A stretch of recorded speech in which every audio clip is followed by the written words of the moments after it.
gentlemen, we've been over the rules. Protect yourself at all times. On the fence. I'm on the fence. We don't need to talk about we left hook from Yaoundé came and landed on him, you know, so... Yo, King's Court back in the cut. If you haven't seen our UFC 286 review show, make sure you check it out. Like, subscribe, give us some love.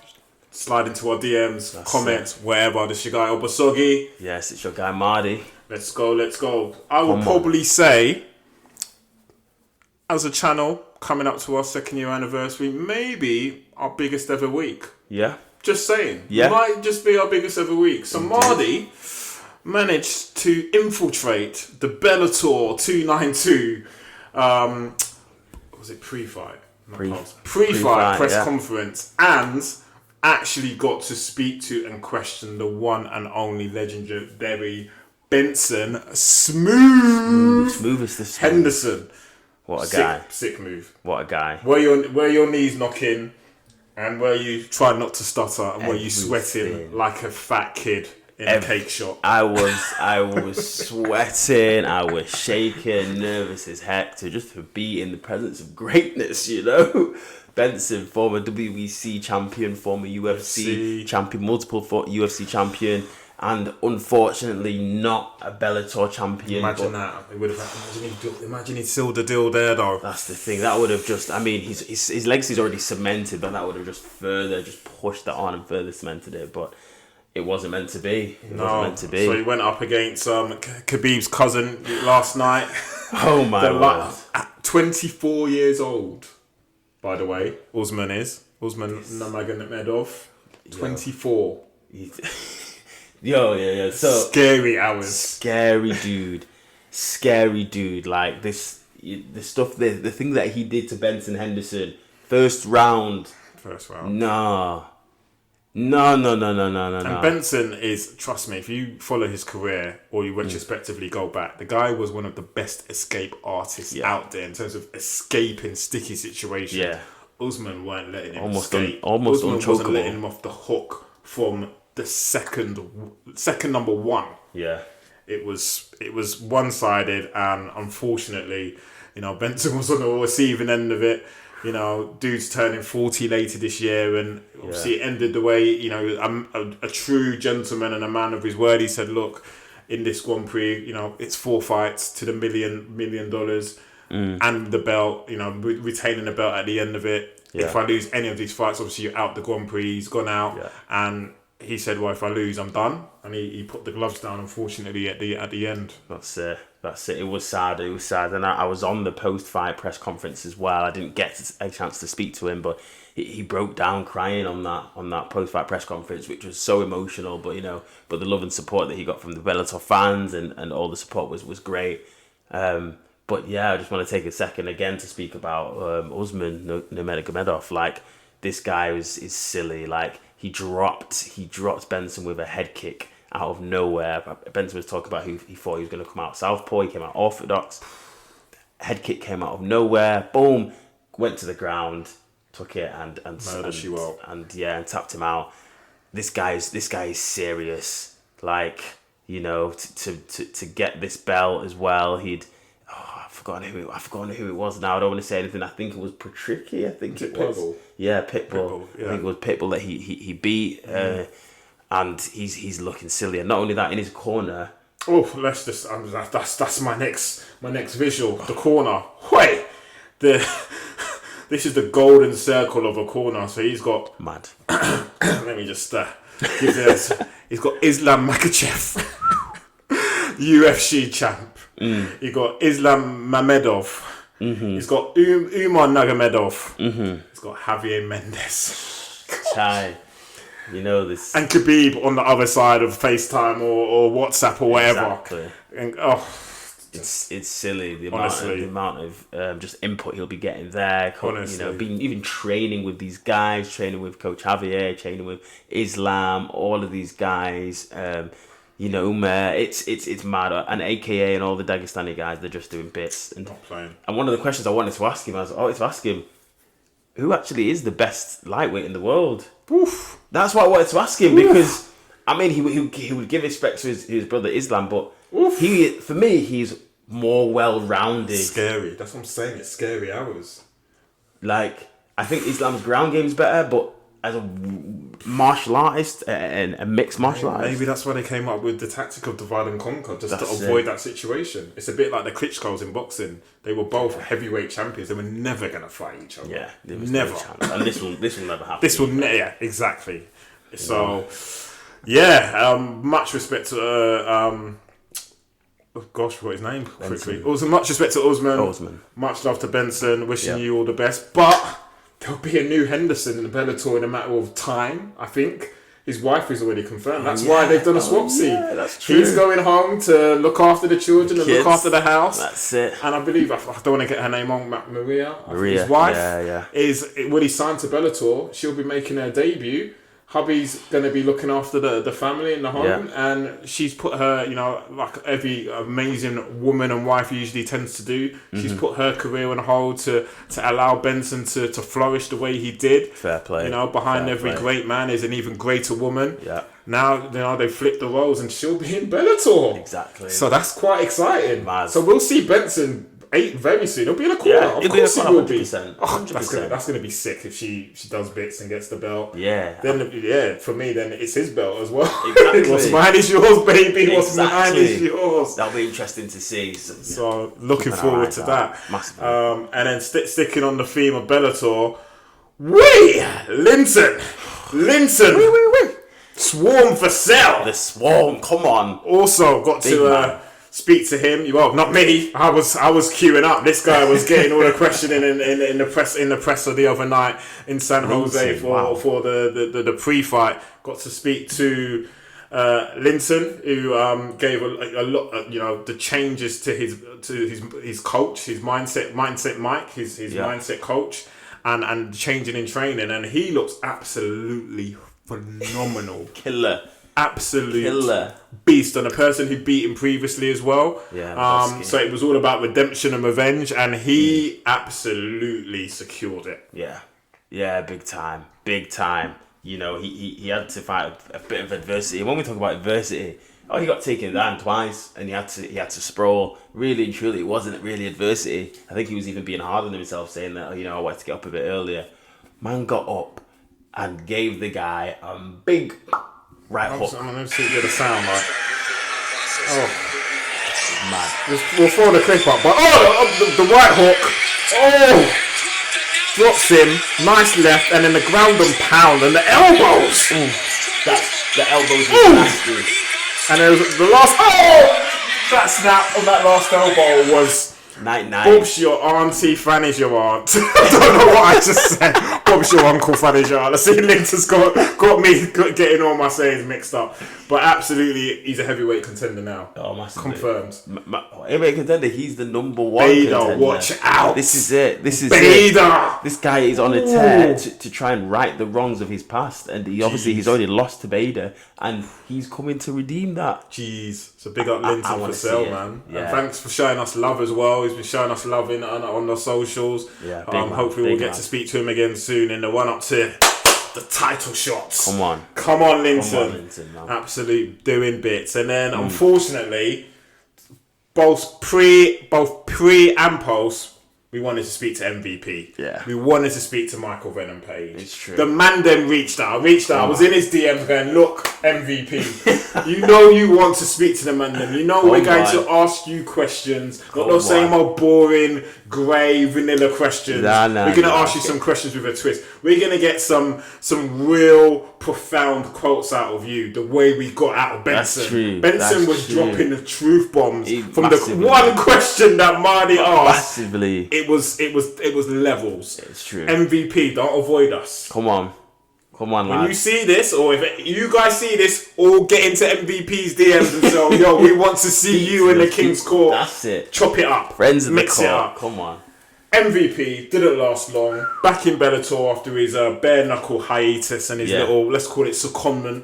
Yeah, it's true. Side mission. Comes back like he never left. Yeah, my word. The guy put on a show, even if it was only for 20 seconds, 30 seconds of the first round. Mad. Venomous kick. Venomous leg kick. It was horrible. Upon contact, you see Yamuchi's patella go. Yeah. When you rewatch it, you see the knee just cave, make a shape that a patella isn't meant to make. From the first leg kick landed by MVP. It was Like, from this, yeah. I'll show you now. Literally. Literally. Watch the knee. Oh, we'll see all the angles. Honestly, if you haven't seen it, go back and watch this kick. Check it out. Knee, dent in the knee. Dent in the knee because the patella's just folded and caved in like paper mache. It was horrible. Jeez Louise. MVP. It was horrible. Why you gotta do man like that? Yeah, I gotta do it like that. But, you know, he's back. Showed a lot of respect as well. Obviously, you know, he said he doesn't want to take food away from any man's table. If it's just a quick TKO, then, you know, it's a 90-day. But this is obviously going to be longer in terms of injury. And he gave Yamaguchi so much respect. And, you know, even watching him in the MMA hour, I forgot how much of an articulate and respectful dude he actually massively. is. I forgot. Clever. The guy is clued up. That's why I think a conversation with us it. would just be... You know? Creme de la creme, It's honestly. Very true. The So guy's doing MVP bits. comes back, represents, does his thing. That's it. That was very exciting. And then what else happened last night? Bellator. When you watch the main card, there was another fight. Yeah, it was in the light, not the lightweight. Yeah, it was the lightweight. The lightweight Grand GP. Prix. Yeah. And Alexander Shibili. Yeah. He landed a kick, and I was a bit disappointed in it landed a kick, but I think the guy went down like it was a nut shot. And the referee thought that the heel had grazed. when it was coming out after the kick had landed, he thought it had grazed the cup initially. I think he said, and I think he said that to Shibili. He's like, oh yeah, on your exit. You hit the nuts, but then they use instant replays in Bellator, and then it was clear that it wasn't. And then I think his opponent, we'll throw the name up, really bad with names. Didn't speak English, so his corner came and spoke, and then translated to the referee that it was done. Yeah, the referee didn't call it. They gave him time. They gave him time to recover because they thought it was a nut shot. But yeah, as you see in the replay, you know, it was a kick to the gut. It was there. It was high up. It was in the ribs. It was probably the upper rib cage for sure. So it was far from low. Yeah. It wasn't low. And then as he was coming down, it just grazed it. It was a bit disappointing because I had high hopes for that fight. You know, both of these guys look really good, and I think really and truly, again, you must have been in pain to call it quits there because I reckon it's a broken rib. Yeah. I reckon honestly, if you got a broken rib that can puncture your lung, you become breathless. It must have been. Yeah, that's true. Especially the way you reacted. Yeah, and you won't give up that opportunity to be in there, to be in that. $1 million. That Grand Prix in Bellator. Come on. No and chance. the belt. Yeah. That might have been his debut as well in Bellator. That and then the opponent. Yeah. Over too quickly. We got some breaking news as well. Come on. That's what we try and do. Come on.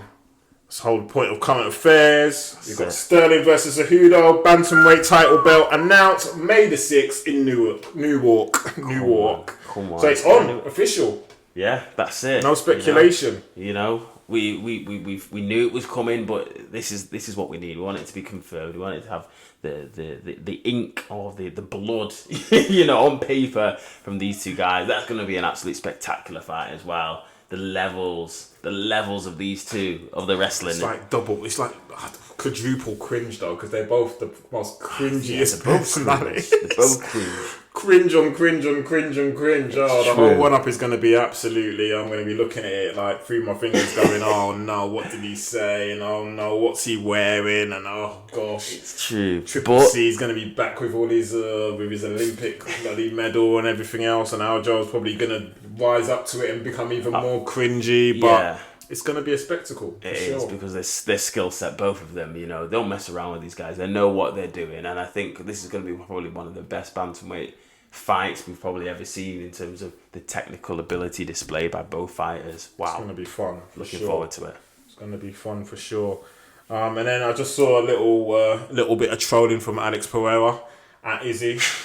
So there's a little video. I don't know if you've seen it. There's Yeah, a little video so. of him just he's was it sparring in the ring, and then he's just got he's got a little star, and then the 22nd of July 1989, which happens to be Izzy Adesanya's birthday. Yep. And then we've got an emoji of a coffin.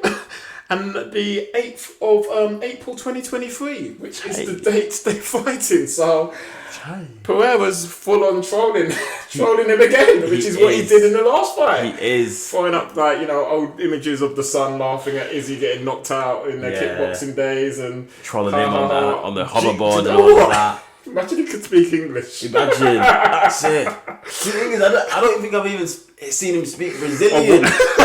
Portuguese. Brazilian Portuguese, let alone English sort of thing. And he's coming out with these. This guy's a funny guy. Funny guy.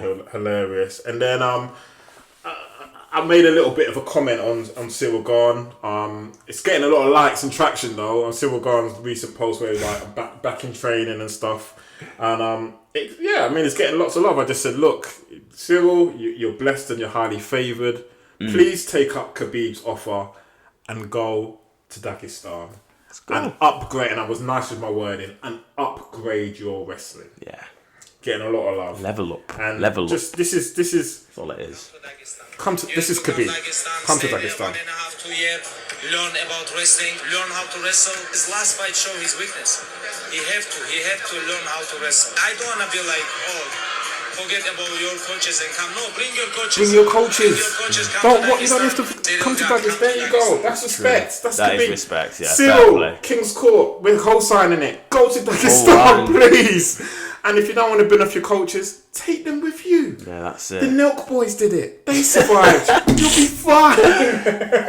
You'll live like a king, and they'll look after you. And then, it might get a little bit rough at night if, the friends come over with a sheep, and then, you got a bit of a, don't even see the episode when the friends come over with a sheep. And then they go, have you not seen it? The episode when the Nelk Boys go to Dagestan.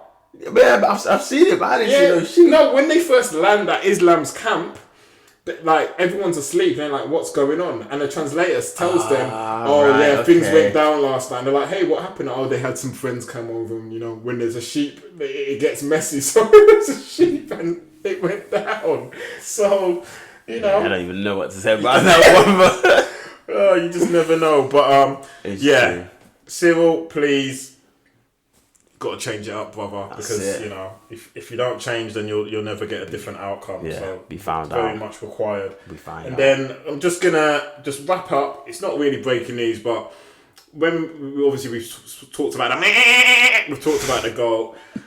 And just looking at some more stats since was it last weekend? Oh gosh, it feels like a month ago. Since last weekend, this is nuts. And I read this, I was like, "Geez, Louise, crazy but true stat." John Jones has won 15 title fights alone. The rest of the male champions combined have won 17. That's mad. That is mad. Mic drop. That is mad. No more discussion. When I read that, I was like, no more discussion. My lips are sealed. But throw away the key. Don't want to hear no man out there. No man out there. If you drop the DM, okay, I didn't comments. drop that to you to start, but yeah. Anyway, yo, subscribe, like King's Court MMA. That was your current affairs. Yes. Super hyped for next weekend. Come on. We need some engagement. We might do a live. Let us know what you want us to do. Like I said, if I can sneak into the arena, I will be a steward for the night. If I can't, give me a plan B. But this is your boy Obasogi. Yes, this is your guy Mardi. Over and out. Come on, peace. All right, gentlemen, we've been over the rules. Protect yourself at all times. On the fence. I'm on the fence. We don't need to Left hook from Yaoundé came and landed on him, so.